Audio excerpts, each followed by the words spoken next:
விளம்பர இடைவெளி அடுத்து மீண்டும் நினைச்சிட்ருக்கிறீங்க. வெள்ளிக்கிழமை வணக்கம் நேத்ரா நிகழ்ச்சியோடு இந்த நேர்காணலில் எங்களோடு இணைந்து கொள்கிறார் கொழும்பு வெஸ்லி கல்லூரியினுடைய பதில் உப அதிபர் திரு ஜூலியன் பிரேம் ஜெயன் ஜெயரத்ன ராஜா அவர்கள்.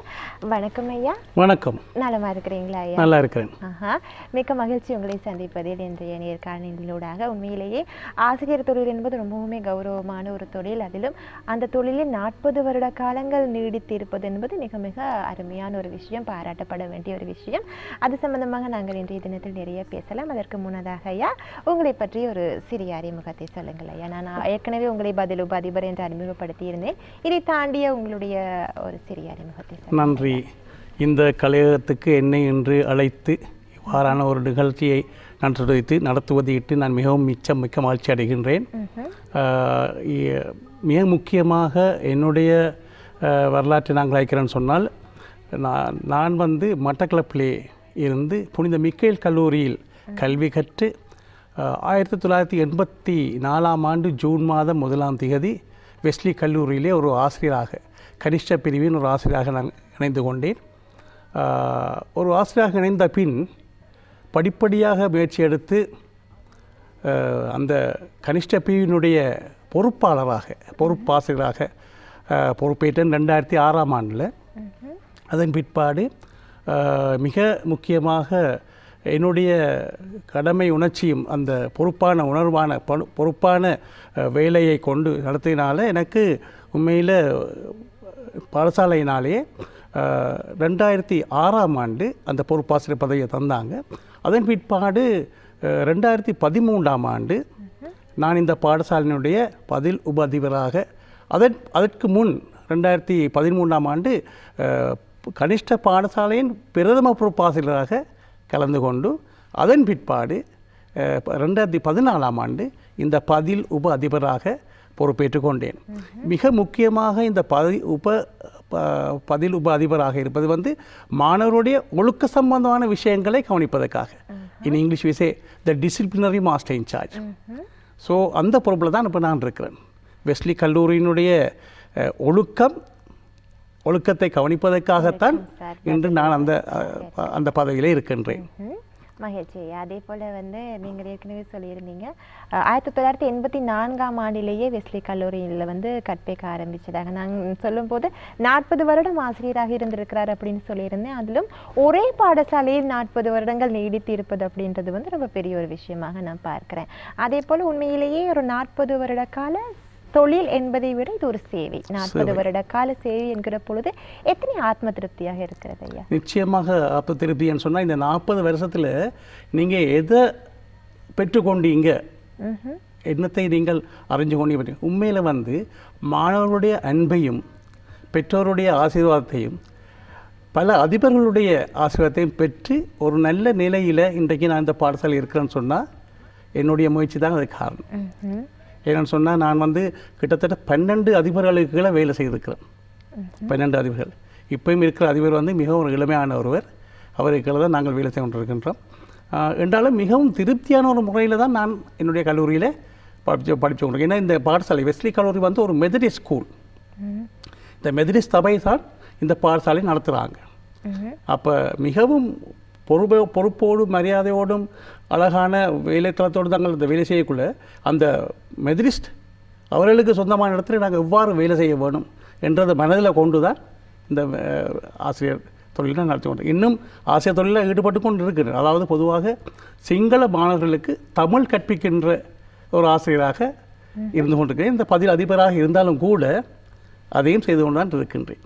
ஆமாய்யா. அதே போல் உண்மையிலேயே மாணவர்களை நல்லவர்களாக, ஒழுக்கமானவர்களாக இது சமூகத்திற்கு கொடுப்பது என்பது ஒரு ஆசிரியருடைய கடமையாக இருக்கிறது. அதை பாடசாலை தான் மிக முக்கிய பொறுப்பாக ஏற்று செய்கிறது என்று சொல்லலாம். அதிலும் நீங்கள் இந்த ஒழுக்கம் சாரான விஷயங்களுக்காகவே முக்கியமாக நியமிக்கப்பட்டு அது தொடர்பாக கவனம் செலுத்துகிறீர்கள் என்கின்ற ஒரு விடயம் இருக்கிறது. அதிலையும் தாண்டி நீங்கள் ஒழுக்கம் சார விஷயங்களோடு மாத்திரமல்லாமல் இந்த ஹாக்கி, ரகர், ஃபுட்பால் போன்ற விளையாட்டுகளினுடைய பொறுப்பாசிரியராகவும் இருக்கிறீர்கள். அப்படின்ற பட்சத்தில் நாங்கள் அது சம்பந்தமாகவும் பேசலாம் ஐயா. சொல்லுங்க. ஹாக்கியை பொறுத்த மட்டும் 84ஆம் ஆண்டு சேர்ந்த உடனே 85ஆம் ஆண்டு இந்த ஹாக்கி பொறுப்பாசிரியராக நான் பாரம்படுத்திக் கொண்டேன். கிட்டத்தட்ட 10 வருடங்கள் அதாவது 95ஆம் ஆண்டு வரையும் நான் தான் ஹாக்கி விளையாட்டினுடைய பொறுப்பாசிரியராக. இந்த காலத்தில் நான் பல வீரர்களை, பல மாணவர்களை ஹாக்கியில் நல்ல விளையாடக்கூடிய திறமான ஒரு மாணவர்களாக உருவாக்கியிருக்கிறேன். மிக முக்கியமான உதாரணம் ஒன்று, உங்களுடைய கலையகத்திலே வேலை செய்கின்ற அனுஷ் அபேவர்தனன்றவர் எங்களுடைய ஹாக்கி விளையாடின ஒருவர். மிகவும் பொறுப்பான excellent player. But I want to tell you, excellent player. So அந்த மாதிரியான ஒரு ஆள் இப்போ நீங்கள் கூட கலையகத்திலையும் வச்சுருக்கிறீங்க. அதே போல் இன்னும் பல மாணவர்கள் இந்த ஹாக்கியின் மூலமாக, அதாவது நான் பொறுப்பாசிரியர் இருக்கின்ற பொழுது இலங்கை மட்டத்தில் மட்டும் இல்லை, நாடளாவிய ரீதியில் ஈவன் எல்லா வகையிலையும் அவர்கள் பிரசித்தமாக இருந்த ஒரு காலகட்டத்தில் தான் அந்த வேலையை நான் செய்தேன். நான் ஹாக்கி மாஸ்டராக, மேலும் ரக சம்பந்தமாக, அதாவது சீனியர் ரக, ஃபர்ஸ்ட் 15 ரக, அதுலேயும் பொறுப்பாசிரியராக கிட்டத்தட்ட 3 வருடங்கள் நான் வேலை செய்திருக்கிறேன். அதே போல் ஃபுட்பால், அதாவது உதைப்பந்தாட்டத்திலையும் கூட நான் பொறுப்பாசிரியராக வேலை செய்திருக்கிறேன். ஆகவே எவ்வாறு கல்வியில் நாங்கள் கவனம் செலுத்தினோம், அதே போல் விளையாட்டிலையும் என்னுடைய கவனம் செலுத்தினு சொன்ன காரணம் வந்து இந்த அந்தந்த இடங்களில் எவ்வாறு நீங்கள் அந்தந்த இடங்களில் எவ்வாறு உங்களுடைய பொறுப்பான நடவடிக்கைகள் நீங்கள் மேற்கொள்வீர்கள் என்றதை மிக முக்கியமாக நான் காட்டியிருந்தேன். உதாரணமாக வெஸ்லி கல்லூரியின் ரகர் விளையாட்டு சம்பந்தமாக என்னை அவர் கூப்பிட்டிருந்தது வந்து அந்த ரகர் குரூப்பில், அதாவது டீமில் வந்து நீங்கள் டிசிப்ளினை மெயின்டைன் பண்ணுவோம். ஏன்னு சொன்னால் first 15 boys are very tough fellows. அதனால் அவர்களுடைய விளையாட்டு மட்டுமன்றி அவருடைய ஒழுக்கத்தையும் அதில் நீங்கள் மிக முக்கியமாக கவனிக்கணும்னு சொன்னால், நீங்கள் பார்க்குறீங்க மேட்சஸ் விளையாடுற நேரங்களில், ஹாக்கி மேட்ச், ரக மேட்ச் விளையாடுற நேரங்களில் அவருடைய பாஷைகள், ரைட், இவையெல்லாம் ஒழுக்கமாக இருக்கணுன்றதுக்காக வேண்டி தான் என்ன எடுத்தார். ஆகவே நான் பொறுப்பாக இருந்த பொழுது ஒரு காலகட்டத்தில் நான் நினைக்கிறேன் 2009ஆம் ஆண்டு paper advertisement, the most discipline school in rugby என்ற ஒரு இதை உரிமையை எடுத்து கொடுத்தேன்னா உண்மையில் நான் மிகவும் பெருமைப்படுறேன். காரணம் வந்து என்னுடைய ஒழுக்கம் எவ்வாறு அங்கே நிலைநாட்டப்படுறதை அதுக்கு ஒரு உதாரணமாக காட்டலாம். மகிழ்ச்சி ஐயா. அதே போல் ஐயா, யாராவது வந்து பொறுப்பில்லாமல் இருக்கிறார்கள் என்று சொன்னால் பொது வழக்கில் சொல்வார்கள் விளையாட்டாக இருக்கிறார் என்று சொல்லி. ஆனால் உண்மையிலேயே விளையாட்டு என்றால் கூட நாங்கள் மிக ஈடுபாடோடு, முயற்சியோடு, அதற்காக பிரயத்தனப்பட்டு நாங்கள் அதற்காக பல தியாகங்களை செய்தால்தான் விளையாட்டில் நாங்கள் சோபிக்கக்கூடியதாகவே இருக்கும். உண்மையிலேயே விளையாட்டு என்கின்ற ஒரு விஷயத்திற்காக கூட நாங்கள் நிறைய விஷயங்களை பயிற்சி எடுக்க வேண்டியிருக்கிறது, அதற்காக நேரத்தை செலவிட வேண்டி இருக்கிறது. ஒரு உண்மையிலேயே இந்த விளையாட்டினோடு நாங்கள் எங்களுடைய மனதை செலவிடுவதனூடாக அல்லது வந்து ஒரு விளையாட்டில் ஈடுபடுவதனூடாக உடல்சார் நன்மைகளும் உளசார் நன்மைகளும் ஒருவருக்கு இருக்கத்தான் செய்கின்றன. அப்படி பார்க்கிற பொழுது ஐயா, இந்த ஒரு மாணவனை விளையாட்டு என்பது எந்தளவு தூரம் பதப்படுத்துகிறது? நிச்சயமாக. உதாரணமாக கல்வி மட்டுமன்றி விளையாட்டும் கூட ஒரு மாணவனை சரியான ஒரு வழிபடுத்தலில் ஈடுபடுத்தும். என்று சொன்னால், உங்களுக்கு தெரிஞ்சிருக்கும், கல்வி கற்கின்ற மாணவர்கள் விளையாட்டில் சேரவில்லை என்றால் அவர்களுடைய நடவடிக்கைகள் சரியான வித்தியாசமாக இருக்கும். ஆனால் அதே நேரத்தில் உதாரணமாக ஒரு குலப்படியான பிள்ளையோ அல்லது படிக்காமல் இருக்கிற பிள்ளையோ, அந்த மாதிரியான பிள்ளைகளை நாங்கள் உற்சாகப்படுத்தி விளையாட்டில் ஈடுபடுத்துவதன் மூலம் நிச்சயமாக அவருடைய மன வளர்ச்சி, அவர்களுடைய நடவடிக்கைகள், ஒழுக்க விஷயங்கள் எல்லாம் ஒழுங்கான முறையில் அமைக்கிறதுக்கு இந்த விளையாட்டுகள் மிகப்பெரிய உதவியாக இருக்கும். கற்றல் மட்டுமல்ல, கற்பித்தல் என்பது மட்டுமன்றி விளையாட்டிலையும் அவர்கள் கூட உணர்ச்சி எடுப்பார், கட்டாயமாக முன்னேறி வருவார்கள் சொன்னால் அது காரணம் கற்றல் மட்டுமல்ல, விளையாட்டும் கூட காரணமாக இருக்கும். கண்டிப்பா ஐயா. ஒரு சிலருக்கு வந்து ஐயா நன்றாக படிக்க வரும், ஒரு சிலருக்கு நன்றாக விளையாட வரும். இந்த மாணவனுக்கு, என்னுடைய மகனுக்கோ மகளுக்கோ எது நன்றாக வருகிறது என்கின்ற ஒரு விஷயத்தை சரியாக அறிந்து கொள்வதற்கு வந்து பெற்றோர்கள் பிரயத்தனம் எடுக்க வேண்டும். அவர்களுக்கு எது நன்றாக வருகிறது என்றை பார்த்து அதனூடாக அவர்கள் வெற்றி பெறுவதற்கான ஒரு வாய்ப்பை, வழிவகைகளை தட்டி கொடுப்பதற்கான முயற்சிகளை எடுக்க வேண்டும். இது எந்த அளவு தூரம் முக்கியமானது அப்படின்னு? நிச்சயமாக அது வந்து அந்த ஆசிரியருடைய மிக கடுமையான பொறுப்பான விஷயம். அது ஏன்னு சொன்னால், ஒரு ஆசிரியர் தான் எவ்வாறு அழகாக கற்பிக்கின்றாரோ அதே வகையில் அவர் மாணவர்களை உற்சாகப்படுத்தி அந்த விளையாட்டிலையும் ஈடுபட வைக்கத்தான் அவருடைய மிக முக்கியமான விஷயமா இருக்கும். ஆசிரியர் என்பது கற்பிப்பதற்கு மட்டுமல்ல, அவர்களுடைய ஏனைய வேலைகளையும் கூட, உதாரணமாக விளையாட்டு மட்டுமல்ல, ஒழுக்க விஷயங்கள் அல்ல, ஈவன் அவங்களுடைய பிரத்யேக விஷயங்கள், உதாரணமாக குடும்பங்களில் பல பிரச்சனை ஏற்படலாம். அந்த குடும்ப பிரச்சனையால் அந்த பிள்ளை ஒரு பக்கத்துக்காகி அல்லது படிக்காமல் கற்காமல் விளையாடாமல் ஒரு பக்கத்திலே இருக்கலாம். ஆனால் அந்த வகையில் அதுக்கு மிக பொறுப்பானவர் யார்? ஆசிரியர். அவர் கவனம் எடுத்து அந்த பிள்ளையை முன்னுக்கு கொண்டு வரது இல்லை பின்னுக்கு தள்ளி வைக்கிறது முக்கியமாக ஒரு ஆசிரியரோட கடமை. அப்போ அந்த வகையில் என்ன பொறுத்த மட்டும் நான் நினைக்கிறேன், நான் அநேகமாக அதில் எல்லாம் வடிவாக செய்திருக்கிறேன். நான் உண்மையில் எந்த பிள்ளைகள் உண்மையில் என்ன கூப்பிட்றதே வந்து ஜேபி சார்ன்னு சொல்லி, என்னுடைய இனிஷியல் வந்து ஜூலியன் பிரேம் ஜெயந்த் ஜெயரட்ன ராஜா. ஜூலியன் பிரேம் ஜெயந்த்ன்றது ஜேபி. ஆகவே எல்லாரும் என்ன அழகாக ஜேபி சார்ன்னு தான் கூப்பிடுவாங்க. நீங்கள் ஜேபி சார்ன்னு சொன்னால் தான் வெஸ்லி காலேஜாக தெரியும். ஸோ அந்த வகையில் எல்லா மாணவர்கள், உதாரணமாக நான் ஹாக்கி விளையாடுகின்ற பொழுது, ஃபுட்பால் விளையாடுகின்ற பொழுது, ரகு விளையாடும் பொழுது நானாக வகுப்புக்கு சென்று அவர்களை அழைத்து நீங்கள் இங்கே விளையாடணும், நீங்கள் வரணும், விளையாட்டுக்கு வரணும், அப்படி சேர்த்தாக்கள் தான் கன பேர். இப்போ இன்றைக்கு எல்லாரும் ஷைன் பண்ணுறாங்கன்னு சொன்னால் அந்த வகையில் நான் பெருமைப்படுறேன். கண்டிப்பாக ஐயா. உண்மையிலேயே வந்து நாங்கள் ஒரு வேலைக்காக நாங்கள்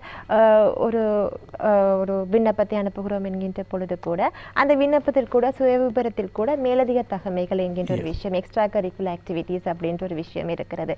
நாங்கள் ஒரு நேர்முகத்திற்கு போனால் கூட அந்த இன்டர்வியூவில் கூட உங்களுக்கு வேறு என்ன தகமைகள் இருக்கிறது கல்விக்கு மேலதிகமாக என்று கேட்கிறவர்கள் இருக்கிறார்கள்.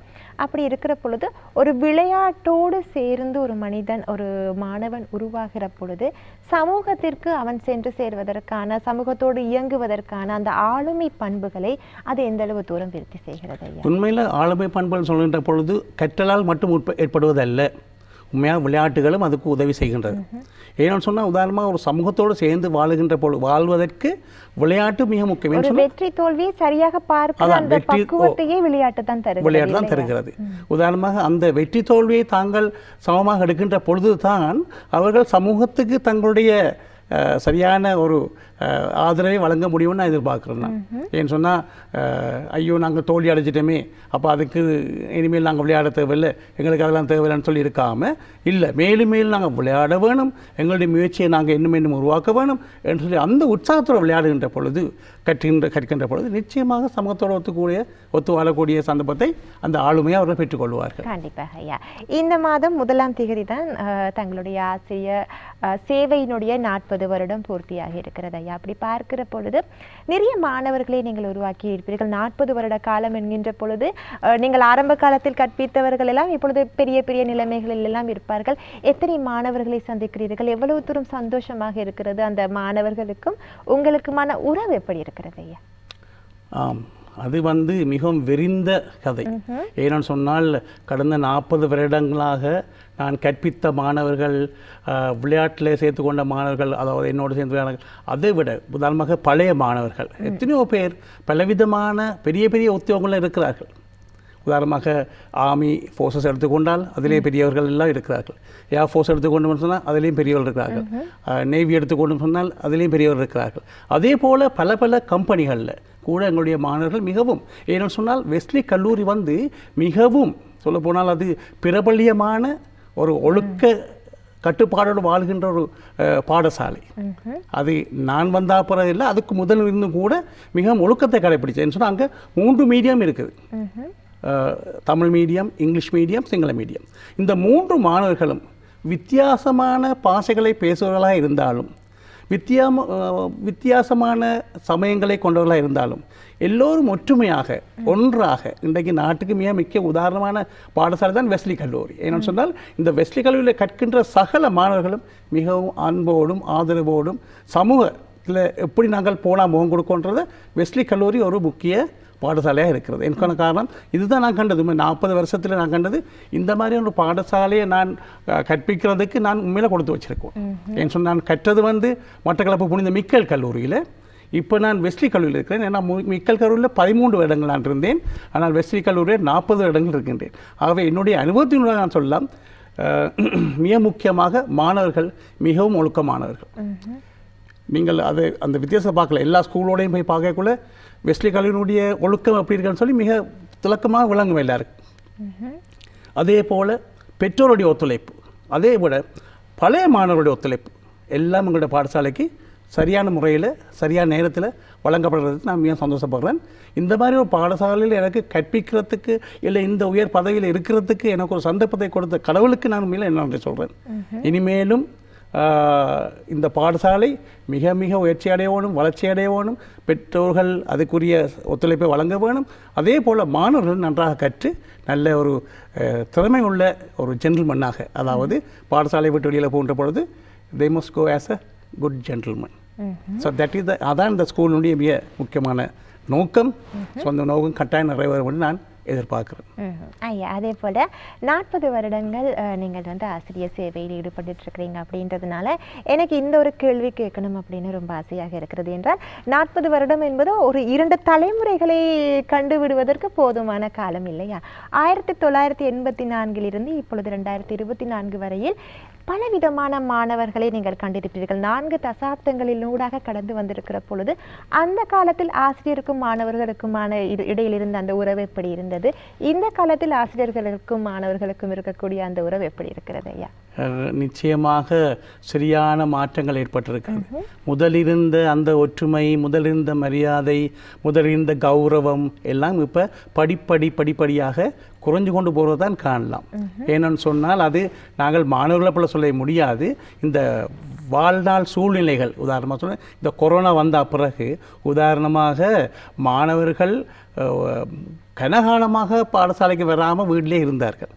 அதன் பிற்பாடு அவர்கள் பாடசாலைக்கு வந்த பொழுது அவருடைய செயற்பாடுகள், அவருடைய பழக்க வழக்கங்கள் எல்லாம் கொஞ்சம் வித்தியாசம். உதாரணமாக சொல்லாமே, ஒரு ஆசிரியர் பாடசாலை வகுப்புக்குள்ளே போகக்குள்ளேயே எழும்பி good morning sir, good afternoon சார்ன்னு சொல்கிற அதை கூட மறந்து அப்படியே சத்தமில்லாமல் இருப்பார்கள். ஸோ அந்த ஆசிரியர் ஞாபகப்படுத்தணும், இப்போ குட் மார்னிங் சொல்ல மாட்டிங்களா, குட் மார்னிங் குட் ஆஃப்டர்நூன் சொல்ல மாட்டிங்களா, அப்போ அந்த மாதிரி ஏன்னு சொன்னால் அந்த மாதிரி சூழ்நிலைக்கு. அதே போல் முதல் நாங்கள் அவர்களை பனிஷ் பண்ணுகின்ற பொழுது, உதாரணமாக தண்டிக்கின்ற பொழுது கூட தண்டனையை பெற்றுக்கொண்டு சாரி சார்னு சொல்லிட்டு போவாங்க. ஆனால் இப்போ அவர்கள் கேட்பார்கள், ஏன் சார் எங்களை தண்டிச்சிங்கன்னு சொல்லி, ஏன் சார் எங்களை தண்டிச்சிங்கன்னு சொல்லி. ஆகவே அந்த மாதிரியான சூழ்நிலையை இப்போ உருவாகி கொண்டே போகிறாங்க இப்போ. ஆகவே அதுகள் மாற வேணும், மேலே மாற்றமடைய வேணும். அதுக்குரிய நடவடிக்கைகளை ஆசிரியர்களை ஏற்படுத்தி கொள்வோம். சொன்னால் class control, very importantly class control. ஒவ்வொரு ஆசிரியரும் தன்னுடைய கடமை எது என்று அறிந்து அதனூடாக கற்பித்தல் நடவடிக்கைகளை மேற்கொண்டு கொள்ளும் பொழுது மாணவர்கள் அவருடைய பாட்டிலே அந்த பழக்க வழக்கங்களை பழகிக்கொள்வார். அதுக்கு முக்கிய காரணம் ஆசிரியர் தான் இருக்கும். ஐயா, அதே போல் ஆசிரியர் தொழிலில் நீங்கள் ஈடுபட்டுருக்கிறீங்க. அது ஒரு மிகப்பெரிய ஒரு சேவை. உண்மையை சொல்வதாக இருந்தால் அது ஒரு ஏணி தான் ஐயா. ஏன்னா எத்தனை பேர் ஏறி மேலே சென்றாலும் கூட அந்த பொறாமைப்படாமல் அதையிட்டு பெருமை கொள்ளக்கூடிய அந்த எண்ணம் என்பது, அந்த உழைப்பாங்க என்பது தாய் தகப்பனருக்கு அடுத்தபடியாக ஆசிரியர்களுக்கு சொந்தமானது என்று சொல்லலாம். அந்த வகையில் மென்மேலும் உங்களுடைய ஆசிரியர் பணி சிறக்க நாங்கள் மனப்பூர்வமாக வாழ்த்துக்களை தெரிவித்துக் கொள்கிறோம். அதே போல் தங்களுடைய பாடசாலைக்கு மனப்பூர்வமான வாழ்த்துக்கள். இன்னும் நிறைய மாணவர்களை, நிறைய ஒழுக்க சீலர்களை, நிறைய விளையாட்டு வீரர்களை நீங்கள் உருவாக்க வேண்டும் என்று நாங்கள் மிகுந்த அவாவோடு உங்களுக்காக பிரார்த்தனையும் செய்து கொள்கிறோம், வாழ்த்துக்களையும் தெரிவித்துக் கொள்கிறோம். உங்களுடைய ஆசிரியர் பணி சிறக்க வாழ்த்துக்கள் ஐயா. நன்றி எங்களோடு இந்த கொண்டு வைக்க. அந்த வகையில் கொழும்பு வெஸ்லி கல்லூரியினுடைய பதில் உப அதிபர் திரு ஜூலியன் பிரேம்ஜயந்த் ஜெயரத்ன ராஜா அவர்களை நாங்கள் சந்தித்திருந்தோம். மிகவும் சுவாரஸ்யமானதாக அமைந்திருந்தது அந்த நேர்காணல். அந்த நேர்காணலை அடுத்து இப்பொழுது வெள்ளிக்கிழமை வணக்கம் நேத்ரா நிகழ்ச்சியை நிறைவு செய்வதற்கான நேரமும் வந்துவிட்டது. இன்றைய நாள் உங்கள் அனைவருக்கும் நல்லதொரு நாளாக அமையட்டும் என்கின்ற வாழ்த்துக்களை கூறி கொள்வதோடு நிகழ்ச்சி தயாரிப்பாளர் மரிய ஜெயமன் அவர்களுக்கும் விசேடமான நன்றிகளை தெரிவித்துக் கொள்வதோடு நிகழ்ச்சியை நிறைவு செய்து கொள்ளலாம். விடைபெற்று செல்லும் நான் இந்துஜா சிவலிங்கம். நன்றி, வணக்கம்.